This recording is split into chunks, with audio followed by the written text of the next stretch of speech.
అక్క మహాదేవి ఈ పేరు వినే ఉంటారు కదా. అయితే ఈ అక్క మహాదేవి జీవిత చరిత్ర ఏంటి, అసలు ఆమెకి శివుడి మీద అంతటి భక్తి ఎలా వచ్చింది అనేది తెలుసుకుందాం. ప్రస్తుతం మనతో పాటు శ్రీ శ్రీ శ్రీ శివకామేశ్వరి ఆనందమయ్యి అమ్మ ఉన్నారు. అమ్మతో మాట్లాడి పూర్తి వివరాలు తెలుసుకునే ప్రయత్నం చేద్దాం. అమ్మ నమస్తే. శ్రీమాత్రే నమః. శ్రీమాత్రే నమః. అమ్మ అమ్మ అక్క మహాదేవి ఈ పేరు చాలా మటుకు వినే ఉంటారు. 12వ శతాబ్దంలో కర్ణాటక రాష్ట్రంలో అక్క మహాదేవి భక్తి శివుడి పైన అపారమైనది. ఆవిడ ఒక రాజుని పెళ్లి చేసుకుని కూడా అన్ని త్యాగాలు చేసేసి శివుడి మీద తన భక్తిని చూపించింది. ఆవిడ భక్తి అలాగే స్వేచ్ఛ ఈ రెండు కాంట్రవర్సీ మధ్యలో అసలు ఏంటి అనే పూర్తి వివరాలు మాకు తెలియజేయండి. తప్పకుండా తెలియజేస్తాను. ఆర్బీసీ ఆధ్యాత్మిక ఛానల్ వీక్షిస్తున్న ప్రేక్షకులందరికీ కూడా శ్రీమాత్రే నమః. శివభక్తుల గురించి తెలియదు చాలా మంది ఉన్నారమ్మా. ఒక్కొక్కళ్ళ గురించి తెలుసుకునే ప్రయత్నం చేద్దాం. దాంట్లో మొదటిగా ఒక మహిళ గురించి, భక్తిలో ఒక మహిళ గురించి చెప్పాలి అంటే, ఇప్పుడు మనకి ఒక సినిమా తీసుకోండి, వెంగమామ గారి చరిత్ర గురించి ఒక సినిమా తీశారు. అలాగే ఆవిడ విష్ణు భక్తురాలు, వెంకటేశ్వర స్వామి భక్తురాలు. అలాగే ఈవిడ అక్క మహాదేవి అన్న ఆవిడ శివభక్తురాలు. ఈ శివభక్తురాలు ఎలాంటి భక్తి అంటే ఆ భక్తి పరాకాష్ఠ అన్నమాట. ఇంకా అన్యథా శరణం నాస్తి త్వమేవ శరణం మమ తస్మాత్ కారుణ్య భావేన రక్ష పరమేశ్వర అంటే అంత సర్వస్వ శరణాగతి పొందినటువంటి భక్తి. భవానీ అష్టకం ఎప్పుడైనా చూసారా, విన్నారా? ఎప్పుడైనా పేరు విన్నాను తప్ప ఏంటి అనేది ఎగ్జాక్ట్. అందులో ఒకటి ఉంటుందమ్మా, నాకు పతి లేడు, నా భర్త, నా పుత్రో, నా పుత్రులు లేరు, పుత్రికలు లేరు, పౌత్రులు లేరు, తల్లిదండ్రులు లేరు, మరి ఎవరున్నారు అంటే అన్నీ నువ్వే అని అమ్మని కొలుస్తూ ఉంటాను దాంట్లో. ఇక్కడ చాలామంది అక్క మహాదేవి చరిత్రలో శివుణ్ణే తన పతిగా భావించినటువంటి శక్తి ఆవిడ. మరి ఈవిడ సామాన్య మహిళ, ఒక మనిషి పరమేశ్వరుణ్ణే పతిగా భావించడం ఏంటి? మరి ఆయన పార్వతీదేవికి సగం ఇచ్చాడుగా, వామభాగం. వాగర్ధావివ సంపుక్తో వాగర్ధ ప్రతిపత్తయే జగతపితరో వందే పార్వతీ పరమేశ్వరు. ఆ పరమేశ్వరుడు ఆ యొక్క జగన్మాతకి సగభాగం ఇచ్చాడు. మరి ఇచ్చినప్పుడు ఆయన్ని పతిగా భావించడం ఏంటి అనేది మనం తెలుసుకునే ప్రయత్నం చేద్దాం. ఇక్కడ ఆ పతి అనే అర్థానికి ఏంటి అర్థం అనేది కూడా మనం తెలుసుకునే ప్రయత్నం చేద్దాం. అక్క మహాదేవి కర్ణాటక ప్రాంతంలో జన్మించారు ఆవిడ. వారి తల్లిదండ్రులు ఇద్దరూ కూడా శివభక్తులు. ఆ పుట్టినటువంటి ఈ స్త్రీ సంతానానికి ఆ పార్వతీ అంశ కింద భావించి మహాదేవి అని పేరు పెట్టడం జరిగింది. ఆవిడ విపరీతమైనటువంటి ఆ యొక్క తేజస్సుతో జన్మించడంతో ఆ తేజస్సుతో జన్మించింది. ఎలాంటి తేజస్సు అంటే పుట్టుకతోనే పెద్దదయ్యే కొద్దీ శివుడి మీద అపారమైనటువంటి భక్తి. ఆ భక్తి పారవశ్యంలోనే ఆవిడ ఉండేది ఎప్పుడు. ఆవిడ కాలక్రమేణా ఎదుగుతూ ఒక వయస్సు రాగానే ఆవిడని కౌశికుడు అనే మహారాజు చూసి ఆవిడ యొక్క సౌందర్యానికి ముగ్ధుడై వివాహం చేసుకోవాలి అని చెప్పి భావిస్తాడు. కానీ తల్లిదండ్రులకు కూడా ఆ రాజుకిచ్చి పెళ్లి చేయడం ఇష్టం లేదు. లేకపోయేసరికి బలవంతంగా మహాదేవిని కౌశికుడు వివాహం చేసుకుంటాడు. చేసుకుని ఈ యొక్క రాజ్మహల్కి తీసుకొస్తాడు, ఆ రాజ్యానికి తీసుకొస్తాడు. తీసుకొచ్చినా కూడా భర్తని తిరస్కరిస్తుంది ఆవిడ. అంటే ఇక్కడ భర్త అంటే బలవంతంగా వివాహం చేసుకున్నాడు ఆయన. అలా కొన్ని రోజులు గడుస్తూ ఉంటాయి. ఈవిడ అక్కడికి వచ్చినా కూడా ఆ శివారాధన, ఆ శివభక్తి, ఆ శివ తపస్సులోనే నిమగ్నం అయిపోయి ఉండేది ఎప్పుడూ కూడా. కొన్ని రోజులకి చూసి ఆ కౌశికుడికి చిరాకు వచ్చి, నేను నిన్ను వివాహం చేసుకున్నాను, నువ్వు నాతో సంసారం చేయకుండా ఇలా ఉండిపోతున్నావు ఏంటి అని చెప్పి ఆ రాజ్యసభలో ఆవిడని తీసుకొచ్చి మధ్యలో కూర్చోబెట్టి ప్రశ్న వేస్తారు. నువ్వు ఇలా ఉంటే నా దగ్గర ఉండక్కర్లేదు, పో అని చెప్పి చెప్తాడనమాట. ఇలా చెప్పినప్పుడు ఆవిడ ఏం చేస్తుందంటే, ఇప్పుడైనా ఆఖరిసారి ఒప్పుకో, నేను నీ భర్తనని చెప్పి ఆ రాజు అడగడం జరుగుతుంది. నాకు భర్త అంటే ఆ పరమేశ్వరుడే, ఆ శివుడే నా పతి, నాకు ఇంక వేరే ఎవరూ లేరు, వేరే ఎవరితోనూ సంబంధాలు లేవు ఆ శివుడితో తప్ప అని చెప్పగానే, సరే అయితే రాజ్యం నుంచి నువ్వు వెళ్ళిపోవాలి అని చెప్పినప్పుడు సరే అని చెప్పి ఆవిడ బయలుదేరిపోతూ ఉంటుందమ్మా. అంటే ఆ రాజుని ఎప్పుడైతే ఈవిడ తిరస్కరిస్తుందో ఆ రాజు తట్టుకోలేక కర్కశత్వంతో నన్ను అక్కర్లేదు అని చెప్పి నువ్వు వెళ్ళిపోతున్నావు కదా, నీ ఒంటి మీద ధరించినటువంటి వస్త్రాలు ఆభరణాలు కూడా నేను ఇచ్చినవే, వాటిని త్యజించి వెళ్ళు అని చెప్తారు. మనమైతే స్త్రీలు ఏం చేస్తామమ్మా, ఒక్కసారి ఆగిపోతాం, భయపడతాం. కానీ ఆవిడ ఏం చేసింది తెలుసా, ఇదే మీరు అన్నారు కదా ఒకలాంటి స్వేచ్ఛ, ఆవిడ వస్త్రాలకు కట్టుబడలా, అలా అని వివస్త్రగా అయ్యి తన కేశాలతోటి దేహాన్నంతా కప్పుకుని పొడవైనటువంటి కేశాలతో, ఎప్పుడైనా మీరు అక్క మహాదేవి ఇదివరకు ఫోటో చూడండి, ఆవిడ దేహం అంతా కేశంలే ఉంటాయి, దేహాన్నంతా కేశాలతో నింపుకొని ఆయన అక్కడే ఆ వస్త్రాలు ఆభరణాలు అక్కడే త్యజించి ఆవిడ ప్రయాణం ఎక్కడికి సాగుతుంది అంటే కర్ణాటక ప్రాంతంలోని బీదర్ జిల్లా దగ్గర కళ్యాణి అనే గ్రామానికి చేరుతుంది. ఆ బీదర్ జిల్లా దాకా సాగిన తర్వాత అక్కడ బసవేశ్వరుడు, అల్లమ ప్రభువు అని ఇద్దరు ఉంటారు. ఆ రాజ్యానికి సంబంధించిన రాజులు అనుకోండి. వారు ఏం చేస్తూ ఉంటారంటే భక్తిని ప్రోత్సహిస్తూ చక్కటి ప్రవచనాలు, ఈ వేదాధ్యయనం చేసిన వాళ్ళతో వాద ప్రతివాదనలు ఇవన్నీ జరుగుతూ ఉంటాయన్నమాట. అలాంటి ప్రాంతానికి ఈ మహాదేవి గారు వెళ్ళి అక్కడ వారిని గెలుచుకున్నారనమాట. ఆవిడ యొక్క వాదనలతో, ఆవిడ యొక్క భక్తితో గెలుచుకున్న తర్వాతే అక్కడ వాళ్ళంతా కూడా ఆవిడని అక్క అని పిలవడం జరుగుతుందన్నమాట. అంటే ఆ విద్యలో ఆవిడ అక్క కాబట్టి ఆవిడకి అక్కడి నుంచి అక్క మహాదేవి అని చెప్పి పేరు వచ్చింది. ఈ అక్క మహాదేవి గారు అక్కడతో ఆగిపోలేదమ్మా, ఒక బీదర్ జిల్లాకే పరిమితం అవ్వలేదు. ఆవిడ ప్రయాణం కర్ణాటక నుంచి ఆంధ్రప్రదేశ్ వరకు జరిగింది. ఎలా జరిగింది అంటే ఇప్పుడు మనకున్నట్టు ఏవో రోడ్లో లేకపోతే బస్సు సౌకర్యము ఇవేమీ లేవు. 12వ శతాబ్దం అంటే రాళ్ళు రప్పలు గుహలు, దాన్ని ఏమంటారు, నదులు, కాలువలు, చెరువులు, అంటే ఎలాంటి క్రూరముగాలు, అడవులు ఎక్కువ కదా. వీటన్నిటిలో ఒక స్త్రీ ప్రయాణం చూడండి ఎక్కడ మొదలైంది, ఆ రాజ్యంలో మొదలైంది, కర్ణాటకలో.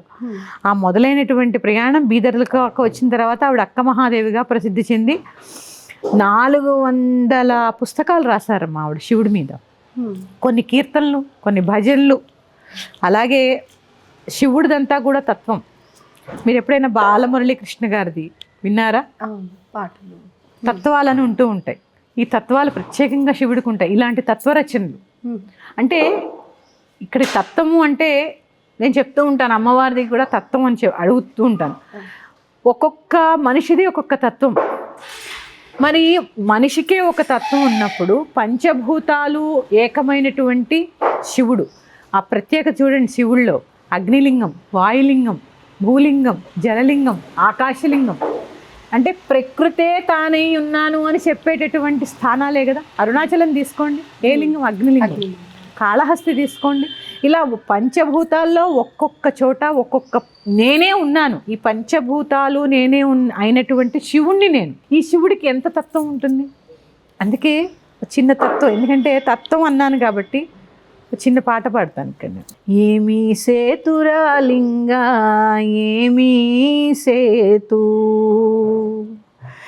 ఏమీ సేతురాలింగా ఏమీ సేతు, గంగ ఉదకము తెచ్చి నీకు లింగ పూజలు చేద్దామంటే, గంగ ఉదకము తెచ్చి నీకు లింగ పూజలు చేద్దామంటే, గంగనున్న చేప కప్ప ఎంగిలంటున్నది లింగా, మహానుభావా మహదేవ శంభో మాలింగమూర్తి, ఏమీ సేతురాలింగా ఏమీ సేతు. అంటే అక్కడ తత్వం చూడండి. నీళ్ళు మనం భూమిలోంచి వచ్చాయని అనుకుంటాం. అంటే దీనికి అర్థం ఏంటి? ఎన్ని ఉంటాయి ఆ జలంలో? చేపలు ఉంటాయి, కప్పలు ఉంటాయి, రకరకాల క్రిమికీటకాలు ఉంటాయి, నాచు పడితే వచ్చేటటువంటి పురుగులు ఉంటాయి, ఎన్ని ఉంటాయి, మొసళ్ళు ఉంటాయి. అంతేనా? ఒక సముద్రంలో కానీ కాలువలో కానీ ఆఖరికి పాతాళ గంగలో అయినా ఏదో ఒక జీవరాశి ఉంటూనే ఉంటుంది. అంటే ఇక్కడ అర్థం ఏంటి అంటే శివుడు లేనటువంటి స్థలం లేదు అని అర్థం. ఇక్కడ ప్రతి జీవి ప్రకృతే తానే ఉన్నాడని చెప్పినప్పుడు శివుడు లేనటువంటి ప్రదేశమే లేదు అని చెప్పేటటువంటి ఉద్దేశమే ఈ తత్వాలు. ఇలాంటి తత్వాలు చాలా రాశారు ఆవిడ. అక్కడి నుంచి ఆవిడ ప్రయాణం శ్రీశైలం వైపు నడిచింది. శ్రీశైలంలో మల్లికార్జునుడినే, ఆ చిన్న మల్లికార్జునుడినే తన పతి కింద భావించింది. పతి నాథుడు అంటే అర్థం ఏంటి అమ్మా అంటే రక్షించేవాడు. ఇప్పుడు నా పతి అని మన భర్తను అంటాం అనుకోండి, నా భర్తను నేను నా పతి అంటాం, మా పతి గారు అంటాం. అంటే ఏంటి, నిన్ను ప్రొటెక్ట్ చేసేవాడు అని అర్థం. పతి జనరల్గా సామాన్యులు పతి అని అంటే కనుక హస్బెండ్ అని అనే దీంట్లో నిర్వచనంలో చూస్తారు, కానీ ఒక భక్తి భావంలో చూస్తే మటుకు పతి అంటే రక్షించేవాడు. అంటే ఎలా రక్షించేవాడు? భార్యాభర్తల సంబంధం ఏంటి? వాళ్ళిద్దరూ తప్పితే ఇంకొకటి లేదు. భర్తకి భార్య, భార్యకి భర్త. నన్ను రక్షించేవాడు నా భర్త తప్ప ఎవరూ లేరు, నా పతి తప్ప ఎవరూ లేరు. ఇక్కడ ఆవిడ తత్వం అది. అంటే శివుడు తప్ప నాకేది ఎక్కువ కాదు, శివుడే అన్నీ. అంటే ఇదే సూక్ష్మమైనటువంటి ఆలోచన. స్థూలము సూక్ష్మము అని నేను ఎప్పుడు రెండు చెప్తూ ఉంటాను. ఇది సూక్ష్మం అన్నమాట. అంటే అన్నీ ఆయనే. ప్రకృతే ఆయనైన వాడు పతి కాలేడా? మొత్తం సృష్టిలో అందరికీ ఆయనే పతి, ఆయనే తండ్రి. రక్షించేది ఆయనే, పుట్టించేది ఆయనే, లయం చేసేది ఆయనే. ఇప్పుడు మనం జగతఃపితరౌ వందే పార్వతీ పరమేశ్వరు అంటే సృష్టిలో ఉండే 84 లక్షల జీవరాశులకి తల్లిదండ్రి ఆయనే. దానికి ఉదాహరణ ఏంటి? పుడుతూనే ఉంటాయి చూడండి. మనుషులే కాదు, పాములో, కుక్కలో, పిల్లులో, జలచరాలో, ఈగలో, దోమలో పుడుతూనే ఉంటాయా? ప్రతి క్షణం ఏదో ఒకటి పుడుతూనే ఉంటాయి, ప్రతి క్షణం ఏదో చచ్చిపోతూనే ఉంటాయి. మళ్ళీ చంపి లయం చేసుకునేవాడు ఎవడు? రుద్రుడు. పుట్టించేది ఆయనే, లయం చేసి అది ఆయన కాబట్టే పతి అయ్యాడు.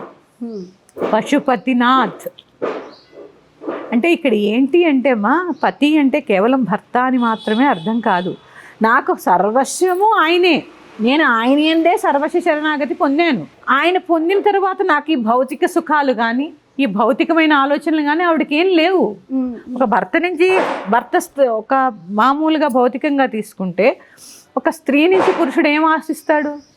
వివాహం అయిన తర్వాత స్త్రీ పురుషుడి నుంచి ఏం ఆశిస్తుంది? ఇలాంటి భౌతికమైన ఆలోచనలు కానీ, వేషధారణ మీద కానీ, ఆవిడకి వస్త్రాలు ధరించాలని కానీ, అంటే పరిపూర్ణమైనటువంటి వైరాగ్య స్థితి.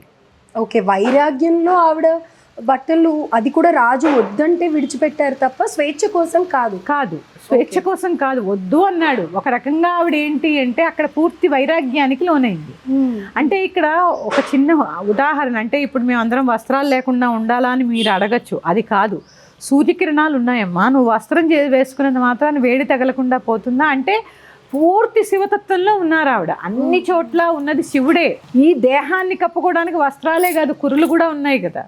కురులతో ఆ శరీరాన్ని కప్పుకొని పూర్తిగా అక్కడ మళ్ళీ ఆవిడ ఎక్కడుందమ్మా, ఇలాంటి ప్రయాణం చేస్తూ చేస్తూ చేస్తూ ఆ శివుడి గురించి ప్రచారం చేస్తూ చేస్తూ చేస్తూ, పూర్వం శ్రీశైలం అంటే ఇప్పటికి కూడా అడవేగా, ఒక టైంకి క్లోజ్ చేసేస్తూ ఉంటారు. ఘాట్ రోడ్ అని, ఇదని, పులులు వస్తాయని.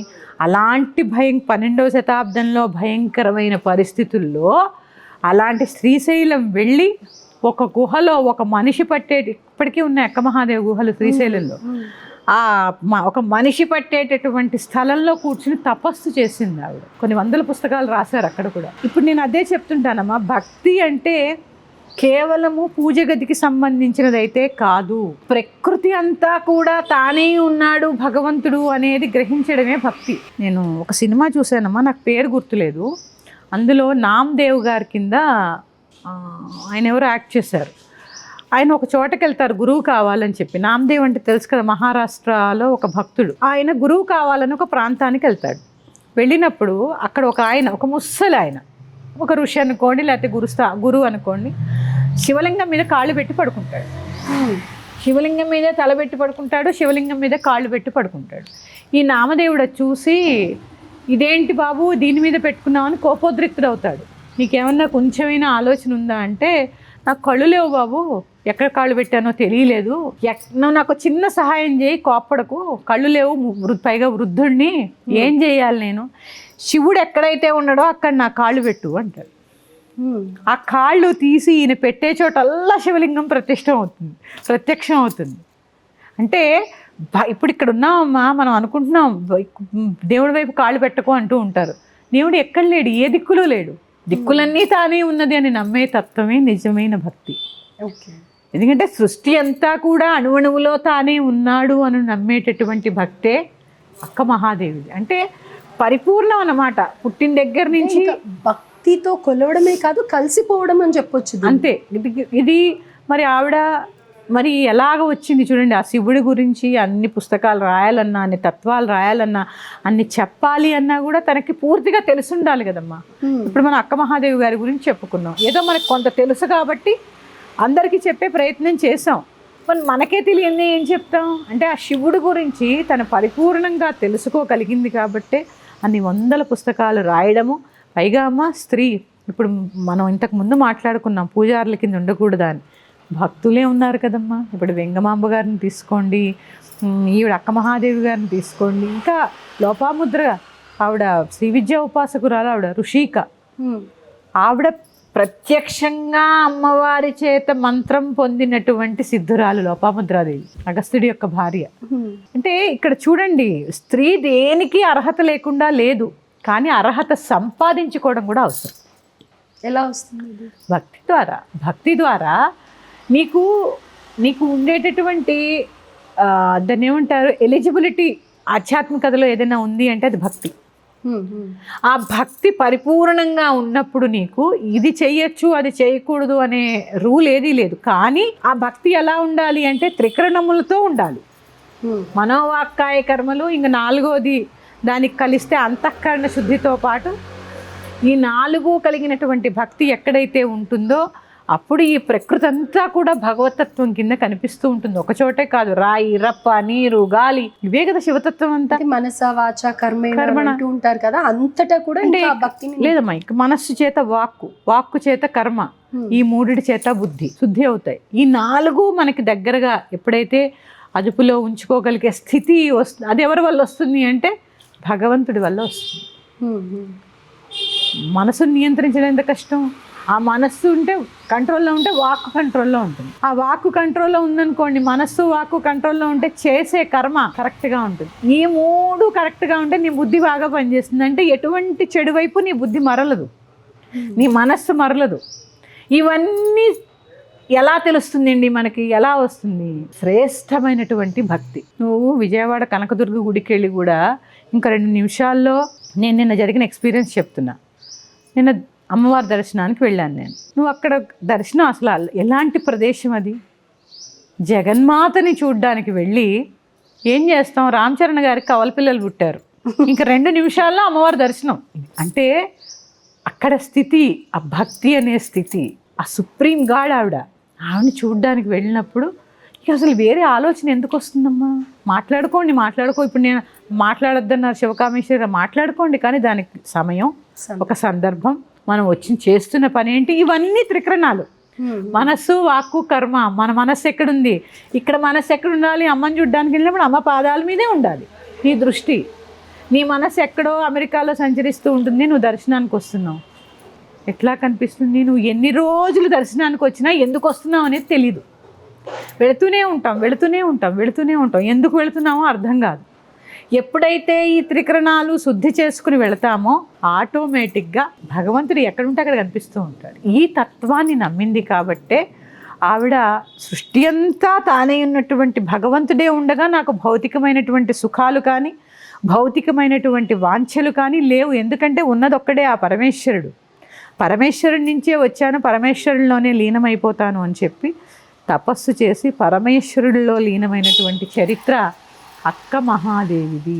చూడండి, ఒక స్త్రీకి సాధ్యమవుతుందా అన్నారు. పూజారి కింద ఉండడం స్త్రీకి సాధ్యమా అంటే, మహాభక్తురాళ్లే స్త్రీలు ఉన్నప్పుడు దేవుడికి పూజ చేయడం ఎంతసేపు అమ్మా? చెప్పానుగా, మనస్సులో దృఢమైనటువంటి విశ్వాసం, నీ చిత్తము అంతా కూడా ఆయన పాదాల మీద ఉన్నప్పుడు ఏది అసాధ్యమైనదంటూ ఉండదు. ఇది మనకి చెప్పినదే అక్క మహాదేవి చరిత్ర. ఇంత అద్భుతమైన అక్క మహాదేవి స్టోరీ విన్న తర్వాత అంటే భక్తే అన్నిటికీ మార్గం చూపిస్తుంది అనేది మీరు చెప్తూ ఉన్నారు. అయితే మన వ్యూవర్స్, ఆర్బీసీ ఛానల్ వ్యూవర్స్కి శివరాత్రిని అనుసరించుకొని ఏం సందేశం ఇస్తారు? శివరాత్రి, శివ అంటే అర్థం ఏంటమ్మా? మంగళకరమైనటువంటి వాడు, మంగళాలను ఇచ్చేటటువంటి వాడు. ఈ నమశివాయ 5 అక్షరాల్లోనే పంచభూతాలు దాగి ఉన్నాయి. అంటే చాలామంది శివరాత్రికి ఉపవాసం ఉన్నాం, జాగరణ చేస్తున్నాం, ఇవి రెండు చెప్తూ ఉంటారు. నేను ఎప్పుడూ చెప్తూ ఉంటాను, ఉపవాసము అంటే అన్నం మానేయడం కాదు. అన్నం మానేసి ఉప్మా చేసుకుందామా, పూరీ చేసుకుందామా, లేకపోతే శివరాత్రి కదా పళ్ళు తిందామా, లేకపోతే ఏవో దుంపలు ఉంటాయి దుంపలు, ఇది కాదమ్మా. ఉపవాసం అంటే భగవంతుడికి దగ్గరగా నివసించడము. జాగరణ అంటే అర్థం ఏంటి? నిద్ర లేకుండా మెలకువగా ఉండడం. నువ్వు నిద్ర మానేసి మెలకువగా ఉంటున్నావా? నిద్ర మానేసి కూడా నిద్రపోతూనే ఉన్నావు. జాగరణలో ఎక్కడున్నావు? జాగరణ అంటే ఏంటి? ఇప్పుడే చెప్పాను, అణువు నిండిపోయి భగవంతుడు ఉన్నాడు అని ఎరుక వహించి ప్రవర్తించడమే జాగరణ. జాగరణ అనేది నేను నిద్ర మానేస్తే లేదు, నీలోనూ భగవంతుడున్నాడు, బయట లోపల కూడా ఆయనే ఉన్నాడు అని చెప్పేటట్టు ఎరుక వహించడమే జాగరణ. అంతే తప్ప నిద్ర మానేయడం, ఆ నిద్ర మానేసి కాసేపు అమ్మ నేను ఎవరిని తప్పుపట్టడంలా సినిమాలు చూస్తాను టీవీలో, అది ఆ జాగరణ. నేను రాత్రంతా జాగరణ చేశాను, సినిమాలు చూడడమా జాగరణ? భజన, భక్తి. ఆ రోజంతా శివరాత్రి అంటే లింగోద్భవ సమయం, ఆ రోజంతా కనీసం ఆ భగవన్నామంలో అన్యచింతలు వదిలేసి ఉండడమే ఉపవాసము, ఉండడమే జాగరణ. నేను ఎప్పుడు మోక్షాన్ని సంపాదించుకోవడానికే మనిషి పుట్టాడని చెప్తూ ఉంటాను. ఆ మోక్షానికి అతి సులువైన మార్గము భక్తి. అందుకే భక్తిలో తరించిన వాళ్ళే చాలామంది ఉన్నారమ్మా. ఇప్పుడు ప్రహ్లాదుడు తీసుకోండి, భక్తి అంటే వాళ్ళు చిన్న కుర్రాడు, మరి అంత ఆయనకు తెలుసా ఉపాసన ఏంటి, ఇలా ఉంచాలి. తల్లి గర్భంలో ఉన్నప్పుడు అష్టాక్షరి మంత్రాన్ని నారద మహర్షి ద్వారా పొందాడు ఆయన. ఆ పొందినవాడు పుట్టిన దగ్గర నుంచి ఆ అష్టాక్షరి మంత్రాన్ని పఠించి పఠించి పఠించి ఆ నారాయణుడి యందు భక్తి నిలిపి స్తంభంలో చూపించాడు. చిన్న కుర్రవాడు భక్తి. ఆ భక్తి అంటే అహర్నిశలు సర్వవేళ సర్వావస్థలు యందు ఎరుక వహించడమే జాగరణ. ఏ ఎరుక వహించాలి? ఇందుగలడు అందు లేడని సందేహము వలదు. జలములో, అగ్నిలో, భూమిలో, ఆకాశంలో, అన్నిటిల్లో ఉన్నది భగవతత్వం, భగవంతుడు. ఇదే ఎవరైతే ఈ విషయాన్ని గ్రహిస్తారో అదే అసలైన శివరాత్రి. సో శివరాత్రి రోజున ముఖ్యంగా ఆవు పాలతో అభిషేకం చేయాలి, ఇంకో దాంతో అభిషేకం చేయాలి, శివుడికి అభిషేక ప్రియుడు అని చెప్పి ఇలాంటి పైన యాక్టివిటీస్ మీద కాన్సన్ట్రేట్ చేయకుండా పూర్తిగా భక్తితో పూజించండి అని అంటారు. అంటే ఇది కూడా అవసరమేమ్మా. ఎప్పుడైనా భౌతికంగా చేస్తూ ఉంటేనే నువ్వు అంతర్ముఖంగా శుద్ధి అవుతూ ఉంటావు. ఆ శివుడి మీద నీళ్లు పోస్తున్నంతసేపు నువ్వు గ్రహించాల్సింది ఏంటి? పాలు పోసావు శివుడి మీద, నిలబడ్డాయా? ఇట్లా పోసినప్పుడు ఏమైంది? పెరుగు పోసావు, నిలబడ్డాయా? ఆఖరికి దాని తేనె పోసావు, నెయ్యి పోసావు, నిలబడిందా? అంటే ఇక్కడ అర్థం ఏంటి అంటే సృష్టిలో ఏది శాశ్వతం కాదు అని ఎరుక వహించడమే జాగరణ, అదే అభిషేకం. ఆయన మీద ఏం పోసినా నిలబడవు, నువ్వు పోస్తూ ఇది గ్రహించాలి. కానీ ఎల్లవేళలా నాకు డబ్బులు కావాలని పాలు పోస్తా, నాకు తేనెగా పోయాలి, ఎందుకంటే పాపం మనం సంసారంలో ఉన్నాం, అవి కూడా వస్తాయి. అవి ఎప్పుడు వస్తాయి? నువ్వు ఎప్పుడైతే ఎరుక వహిస్తావో ఏది శాశ్వతం కాదు అని చెప్పే అవగాహన నీకు వస్తుందో అప్పుడు వస్తాయి. పొయ్యాలి, అలా పోస్తేనే కదా ఏది శాశ్వతం కాదని అర్థమయ్యేది. అందుకే ఏది పొయ్యి శివుడి మీద నిలబడవుగా. ఆకారం ఉందా? కళ్ళు, ముక్కు, చెవులు, నిరాకార స్వరూపుడు భగవంతుడు అని చెప్తూ ఉంటారు. మరి శివుడి కన్నా ఎక్కడున్నాడు? ఎక్కడైనా ఆయనకి కళ్ళు, చేతు, ముక్కులు, కాళ్ళు ఉన్నాయా? ఆకారమే లేదు, రాయిలాగా ఉంటాడు లింగాకారంలో. అది ఏ ఆకారమో కూడా అర్థం కాదు. నిరాకార స్వరూపుడు భగవంతుడు అని చెప్పడానికి ఇంతకన్నా అర్థం ఏముందమ్మా? రైట్, అదే పరబ్రహ్మతత్వం. ఇది తెలుసుకోవడమే శివాభిషేకంలో ఉన్నటువంటి ఆంతర్యం. రైట్, థ్యాంక్ యూ అమ్మ. అక్క మహాదేవి గురించి కానీ శివరాత్రిని పునస్కరించుకోవాలి మీరు చెప్పిన అద్భుతమైన మాటలు. నిజంగా ఆ భక్తి ఏంటి అనేది, ఆ పరాకాష్ఠ ఏంటి అనేది చాలా వివరంగా తెలియజేసినందుకు ధన్యవాదాలు. శ్రీమాత్రే నమః తల్లి.